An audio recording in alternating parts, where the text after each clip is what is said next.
O caso mais assustador do Triângulo das Bermudas. Olá, pessoal! Hoje trazemos uma investigação profundamente intrigante sobre um caso que, apesar de altamente confidencial, circula nos bastidores de comunidades científicas e militares desde o início do século XX. O episódio teria ocorrido em 17 de julho de 2002, envolvendo uma embarcação científica da Marinha dos Estados Unidos da América chamada USS Hawkins. Naquela manhã, durante uma operação no Triângulo das Bermudas, para estudar fenômenos eletromagnéticos incomuns, a tripulação detectou sinais anômalos que aumentavam em intensidade a cada minuto. O que começou como uma missão rotineira, rapidamente se transformou em um dos eventos mais misteriosos já documentados em águas internacionais. A bordo do USS Hawkins encontrava-se uma equipe altamente capacitada, composta por militares experientes e cientistas especializados em geofísica, oceanografia e estudos de anomalias naturais. O clima estava calmo, o mar tranquilo, e a operação transcorria normalmente até que os equipamentos começaram a registrar concentrações eletromagnéticas fora de qualquer padrão conhecido. A tensão cresceu entre os pesquisadores. Sensores foram recalibrados, dados verificados e rechecados, mas o fenômeno persistia. De repente, um alerta ecoou pelos corredores da embarcação: homem ao mar. Marinheiros correram até a amurada e avistaram um corpo flutuando próximo ao casco, aparentemente inconsciente. A recuperação foi imediata. O homem foi içado a bordo e levado às pressas para a enfermaria.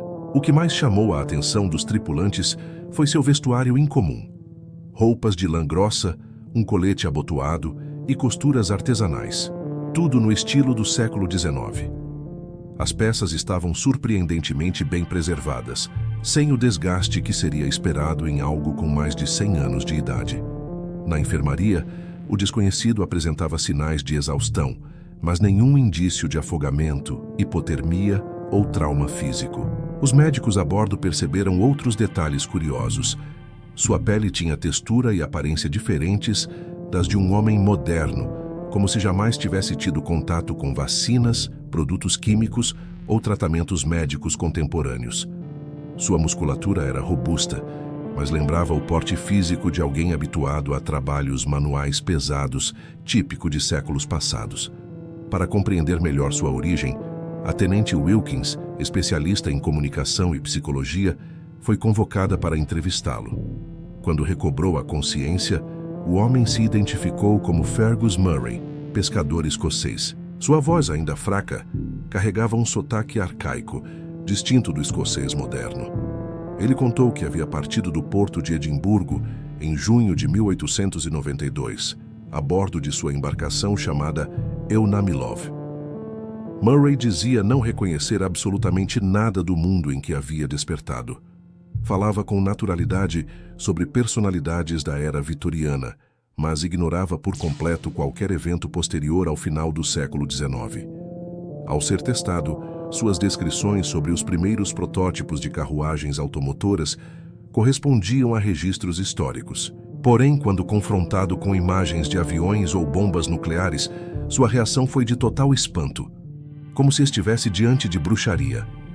Diante de uma televisão ligada, Murray gritou e se jogou para trás, derrubando instrumentos. Seu olhar era de terror absoluto. Quando uma enfermeira lhe mostrou a tela de um computador, ele cobriu o rosto, murmurando em gaélico antigo palavras que pareciam súplicas de proteção divina. As reações eram tão intensas que os médicos decidiram sedá-lo temporariamente. Para eles, aquilo ia além de um simples choque cultural. Era como se tivesse sido arrancado de outro tempo e lançado em uma realidade impossível de processar. Nos bolsos de seu colete, encontraram 3 moedas de cobre e uma de prata, todas cunhadas com a efígie da Rainha Vitória e datadas entre 1880 e 1889. O estado impecável das moedas intrigou os especialistas. Nenhum sinal de oxidação, nenhuma marca de desgaste. Era como se tivessem atravessado o tempo intactas. Paralelamente, os cientistas revisaram as leituras eletromagnéticas captadas momentos antes do resgate. Curiosamente, todas as anomalias desapareceram no instante em que Murray foi retirado da água, levando à hipótese de uma ligação direta entre o fenômeno e seu surgimento. Alguns teóricos sugeriram que poderia se tratar de um portal temporal espontâneo ou uma dobra espaço-temporal, talvez favorecida pelas condições enigmáticas daquela região do oceano. O comandante ordenou sigilo absoluto. As comunicações externas foram bloqueadas e relatórios criptografados enviados ao Comando Central em Key West, Flórida. Murray foi colocado em isolamento, monitorado 24 horas por câmeras e sensores biométricos. Quando despertou novamente, foi levado a uma sala de interrogatório revestida de chumbo para impedir interferências externas. Sentado sob a fria luz fluorescente, Fergus parecia dividido entre medo e desconfiança, mas aceitou colaborar com a tenente Wilkins, pedindo apenas que suas palavras não fossem ridicularizadas. Ele então descreveu os últimos momentos a bordo do Eunamilov. Disse que uma tempestade estranha os envolveu. Não havia vento e as ondas não se moviam como em tempestades comuns. Uma luz azul translúcida cobriu o navio. Relâmpagos silenciosos riscaram o céu em padrões circulares. Uma névoa metálica cobriu o convés, abafando as vozes dos marinheiros. Em determinado momento, os relâmpagos atingiram o mar ao redor, gerando explosões azuis que não queimavam, mas faziam o casco tremer como se fosse atingido por vibrações invisíveis. A bússola enlouqueceu, girando sem parar. A embarcação foi erguida por uma corrente líquida invertida, como se a água subisse ao céu. Então, a luz azul cresceu em intensidade, e Fergus assistiu, horrorizado, seus companheiros desaparecerem diante de seus olhos, apagados da realidade. Em seguida, descreveu ter sido lançado em um espaço indescritível, um vazio absoluto, escuro e silencioso, sem estrelas nem horizonte.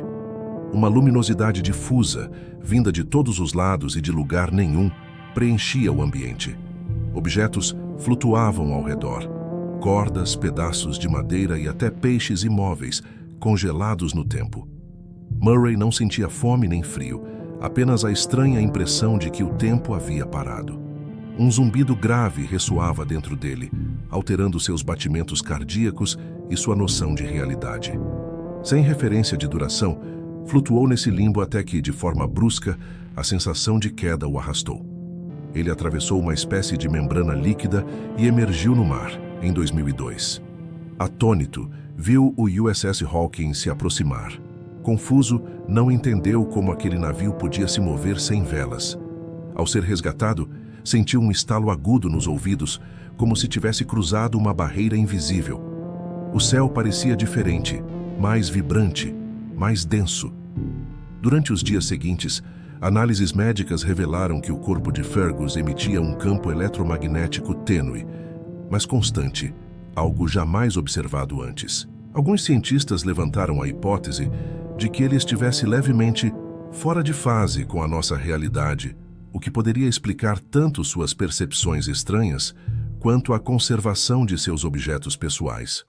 Foi durante um experimento com sensores de ressonância magnética que ocorreu o inesperado. Quando os aparelhos atingiram certo nível de estimulação, uma esfera luminosa de cerca de 2 metros se formou ao redor dele, pulsando em branco azulado. Antes que pudessem interromper o processo, Fergus desapareceu diante de todos, sem deixar vestígios. As câmeras captaram apenas um clarão seguido de um estalo abafado. Após o desaparecimento, a Marinha desmontou toda a operação em tempo recorde. A instalação em Key West foi esvaziada, documentos lacrados e arquivos apagados de bancos de dados públicos. Para o governo, Fergus Murray jamais existira, mas registros antigos da Escócia, antes ignorados, ganhariam novo peso. Relatos do final do século XIX mencionavam um navio misterioso, o Eunamilov, encontrado à deriva, sem tripulação, com objetos intactos e o diário de bordo interrompido em junho de 1892. Além disso, um padre local registrara as confissões de 2 sobreviventes, homens atormentados que falavam da noite do céu azul sem trovão, de uma tempestade que não era natural e de uma luz que fazia tudo desaparecer. Um deles repetia desesperado que o capitão havia saltado em direção à luz e que a coisa o levara para o outro lado. Na época, esses testemunhos foram descartados como delírios. Hoje, à luz do caso Murray, ganham um novo e perturbador significado. O mistério divide a comunidade científica até hoje. Teria Fergus realmente atravessado uma brecha no espaço-tempo? O Triângulo das Bermudas seria um ponto de acesso entre dimensões? Ou tudo não passou de um elaborado experimento militar acobertado? Não existem respostas definitivas. O que é certo é que, em uma manhã aparentemente comum de 2002, um homem surgiu das águas do Triângulo das Bermudas vestindo roupas do século XIX. E talvez, em algum lugar onde tempo e realidade não seguem nossas regras, Fergus Murray ainda esteja à deriva, esperando ser encontrado novamente.